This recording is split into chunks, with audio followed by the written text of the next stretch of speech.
Hello. People often stop me on the street and in the supermarket and ask me, Richard, how can I tell different stoneware industries apart? And it's a very good question. So today we're going to have a quick look at different types of German stoneware and try and look at some pointers and characteristics of each so that you can separate your German stoneware finds and date them. So German stoneware started really in the late 13th century. True stonewares were produced in Germany, and this was the start of a huge industry which lasted right from the 13th century, right until the 19th century in terms of export. And they exported huge numbers of pots all across Europe, and many to London, where we find the shards on the Thames when we go mudlarking. So looking at the different industries in turn, the Zekeburg industry is one of the earliest, I think, to produce true stonewares, and these date from about 1350 to 1500, commonly in London. The bulk of the imports were from about 1450 to 1500, mainly with small drinking jugs for beer, I guess, and wine perhaps. The industry continued later with highly decorated pieces, but these aren't so commonly found. So what we normally find in London are bits of stoneware that look like that.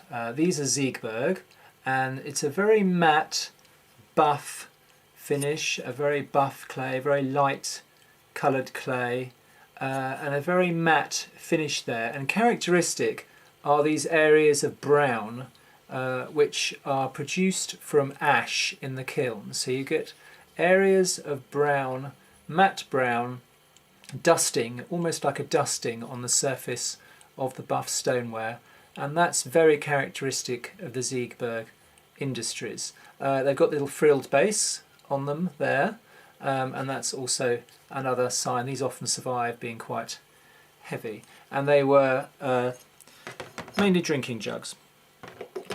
Moving on to the Lange industry. All these industries are mainly concentrated along the River Rhine and come across the North Sea to us. You find them in Holland and in England in huge quantities. Lange actually more common than Zekeburg, although on the Thames I found much more Zekeburg than Lange, maybe just because there were lots of German merchants living along the river banks in London, and they obviously threw their rubbish into the Thames. The Lange, very similar, frilled bases, drinking pots. These come into England from the 14th century up to about 1450, so again quite early. The distinguishing feature over these and the Zekeburg, you see they're much more glossy, mainly is they have an iron wash either on the outside or the inside, which gives you that sort of purplish finish. Often it's a matte purple finish. I hope you can see the colour there, and that's very distinctive of the Lange industries.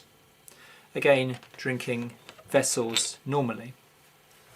Moving onwards, there was a large industry concentrated about Rowan and Arkin in Germany, and we find imports in London dated from about 1500 to 1550 from those industries. Here's a couple of pieces there, and also some nice decorated pieces. So again, very similar drinking jugs with frilled bases, but with a very, very glossy grey fabrics, very glossy, smooth, evenly covered glaze. So it's very different from the Zekeburg, which are very matte.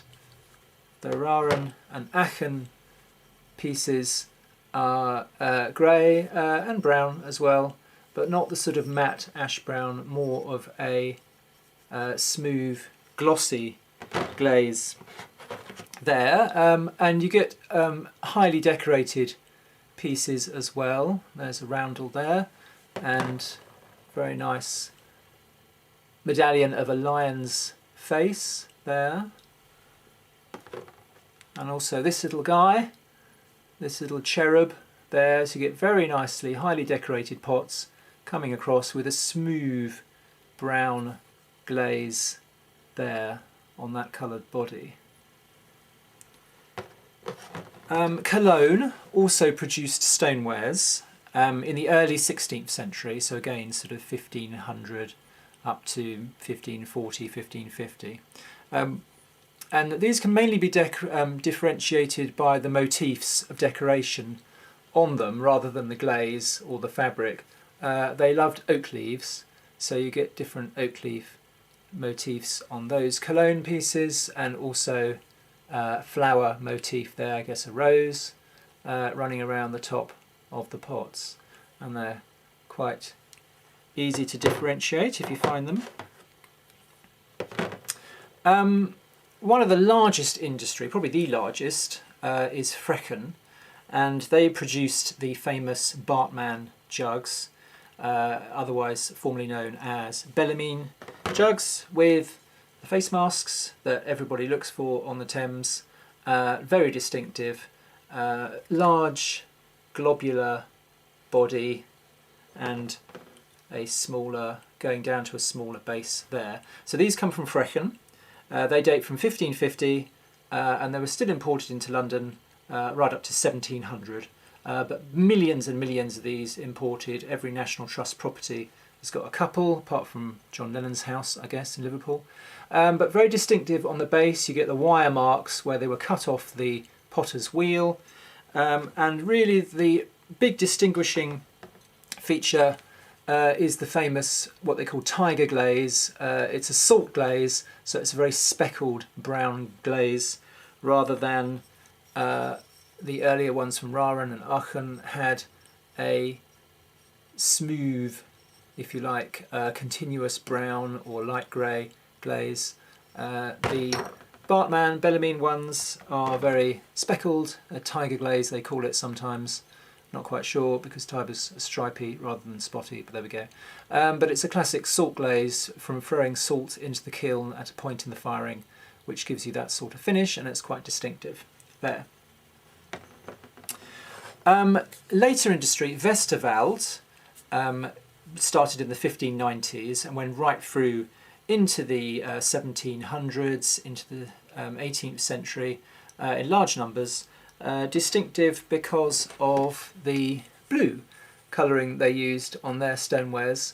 Again, a light coloured clay, a buff coloured clay, and blue in lines or more decorated pieces.